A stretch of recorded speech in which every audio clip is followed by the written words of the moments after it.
ನಿಮ್ಮಲ್ಲಿ ವಿನಂತಿ ಮಾಡಿದಾಗ ನಿಮ್ಮಲ್ಲಿ ಪ್ರಸಾರವಾಗುವ ಸುದ್ದಿಗಳು ಸಾರ್ವಜನಿಕರಲ್ಲಿ ತೀಕ್ಷ್ಣವಾಗಿ ಬೇಗ ತಲುಪುತ್ತದೆ.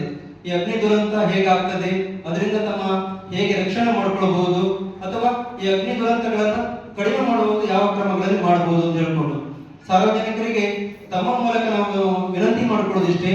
ಏನಂದ್ರೆ ಎಲ್ಲೆಂದರಲ್ಲಿ ಈ ಕಸಕ್ಕೆ ಬೆಂಕಿ ಹಚ್ಚಿಕೊಳ್ಳುವುದು, ಸುಡುಮಣ್ಣಿಗೆ ಬೆಂಕಿ ಹಚ್ಚುವುದು, ಮತ್ತೆ ಯಾರಾದ್ರೂ ಸ್ಮೋಕ್ ಮಾಡಿದ್ರೆ ಹಾಗೆ ಅದನ್ನ ಗ್ರಾಸ್ ಒಣಗಿದ ಹುಲ್ಲುಗಳಲ್ಲಿ ಹಾಕಿ ಹೋಗುದು, ಅಂತವೆಲ್ಲ ಅವರು ಮಾಡಬಾರ್ದು.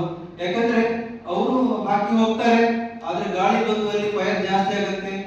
ಫೈರ್ ಜಾಸ್ತಿ ಆಗಿ ಹಾಗೆ ಸ್ಪ್ರೆಡ್ ಆಗಿ ಮನೆ ಇರ್ಬೋದು, ಬೇರೆ ಬೇರೆ ಪ್ರಾಪರ್ಟಿ ಎಲ್ಲ ಲಾಸ್ ಆಗುವಂತ ಸಾಧ್ಯತೆ ಇದೆ. ಆದ ಕಾರಣ ನೀವು ಜಾಗ್ರತೆ ಮಾಡಬೇಕು. ಪಬ್ಲಿಕ್ನವರು ಅಂತಹ ಒಂದು ತಮ್ಮಲ್ಲಿ ಒಂದು ಜವಾಬ್ದಾರಿಯಿಂದ ನೀವು ಕಾರ್ಯನಿರ್ವಹಿಸಬೇಕಾಗ್ತದೆ. ಹಾಗೆ ನಮ್ಮ ಉಡುಪಿ ಅಗ್ನಿಶಾಮಕ ಠಾಣೆಯಲ್ಲಿ ನಾವು ಹೇಳುವುದಾದ್ರೆ ಇಷ್ಟರವರೆಗೆ ನಾವು 120 ಅಗ್ನಿ ಕಾರ್ಯಗಳನ್ನು ಅಟೆಂಡ್ ಮಾಡಿದ್ದೇವೆ. ಹಾಗೆ 20 ಸುಮಾರು ರಕ್ಷಣಾ ಕಾರ್ಯಗಳನ್ನು ಅಟೆಂಡ್ ಮಾಡಿದ್ದೇವೆ. ಈ ದುರಂತಗಳು ದಿನದಿಂದ ದಿನಕ್ಕೆ ಜಾಸ್ತಿ ಆಗ್ತಾ ಇದೆ. ನಮ್ಮ ಅಗ್ನಿಶಾಮಕ ಇಲಾಖೆಯಿಂದ ಆ ಫೈರ್ ಅವೇರ್ನೆಸ್ ಬಗ್ಗೆ ರೆಸ್ಪಾನ್ಸ್ ಮಾಡುವಂತ ವ್ಯವಸ್ಥೆ ಇದೆ. ಆದ್ರಿಂದ ಈ ಬೆಂಕಿ ಆದಾಗ ನಾವು ಏನ್ ಮಾಡ್ಕೊಳ್ಬಹುದು, ಇಲ್ಲಿ ಎಲ್ಲ ವಿಭಾಗದಲ್ಲಿ ಕೂಡ ಇರ್ತಾರೆ. ನಾವು ಬೆಂಕಿ ಫಸ್ಟ್ ಫ್ಲೋರ್ ಅಲ್ಲಿ ಫೈರ್ ಆದಾಗ ಮತ್ತೆ ಗ್ರೌಂಡ್ ಮೇಲೆ ಹೋಗ್ತೀವಿ, ನಾವು ಅಪ್ಪರ್ ಫ್ಲೋರ್ ಹೋಗ್ತೀವಿ. ಆದಷ್ಟು ಗ್ರೌಂಡ್ ಫ್ಲೋರ್ ಬರಬೇಕು ಮಾಡ್ತಾರೆ ಅಂತ ಕೆಲಸ ಮಾಡಬಾರ್ದು. ಯಾಕಂದ್ರೆ ಅಗ್ನಿ ದುರಂತ ಆದಾಗ ಫಸ್ಟ್ ಕೈ ಕೊಡುತ್ತೆ ನಮ್ಮ ಲಿಫ್ಟ್. ಆದ್ರಿಂದ ಬೆಂಕಿ ದುರಂತ ಸಂಭವಿಸಿದಾಗ ಬೇರೆ ಬೇರೆ ತರದ ದುರಂತಗಳು ಕೂಡ ಸಂಭವಿಸ್ತಾ ಇರ್ತವೆ. ನೋಡಬಹುದು ನೀವು, ಬೇರೆ ಬೇರೆ ತರದ ಈ ಭೂಕಂಪ ಇರಬಹುದು, ಮೊನ್ನೆ ನಡೆದಂತ ಭೂಕಂಪ ಇರಬಹುದು, ಅಥವಾ ಕ್ಯಾಲಿಫೋರ್ನಿಯಾದಲ್ಲಿ ಆದಂತಹ ಕಾಳಗಿಚ್ಚಿರಬಹುದು. ನಮ್ಮ ಅಗ್ನಿಶಾಮಕ ಇಲಾಖೆ ಧ್ಯೇಯವಾಗಿರ್ತದೆ. ನಾವು ನಿಮ್ಮಲ್ಲಿ ವಿನಂತಿ ಮಾಡ್ಕೊಳ್ಳೋದಿಕ್ಕೆ ಇಷ್ಟೇ, ನಿಮ್ಮಲ್ಲಿ ನಾವು ಒಂದು ವಿಷಯವನ್ನು ಹೇಳಿದಾಗ ಅದನ್ನ ಸಾರ್ವಜನಿಕರಿಗೆ ಮನಮುಟ್ಟುವಂತೆ ನೀವು ಕಲ್ಪಿಸುವ ಒಂದು ಜವಾಬ್ದಾರಿ ನಿಮ್ಮ. ಗಾಳಿಯ ದಿಕ್ಕಿನೊಂದಿಗೆ ನಾವು ನಿಲ್ಬೇಕು. ಈಗ ಗಾಳಿ ಈ ಕಡೆ ಬೀಸ್ತಾ ಇದ್ರೆ ಆ ಕಡೆ ನಿಂತ್ಕೊಂಡು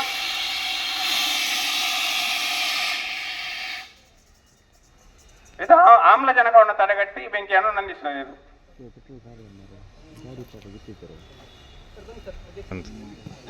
ಆಂಟಿ ಕ್ಲಾಕ್ ವೈಸ್ ಅಲ್ಲೇ ಟರ್ನ್ ಮಾಡಿದ್ರೆ ಆಯ್ತು.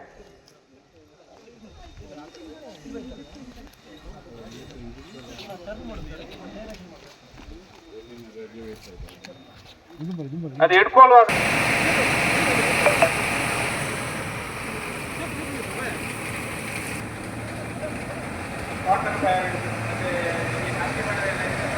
ಫೋಟೋ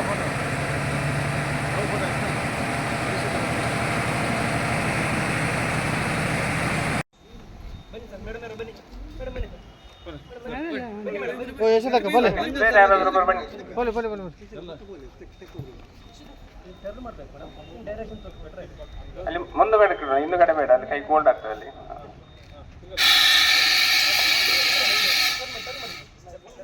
ಓಪನ್ ಮಾಡಿ, ಫುಲ್ ಓಪನ್ ಮಾಡಿ.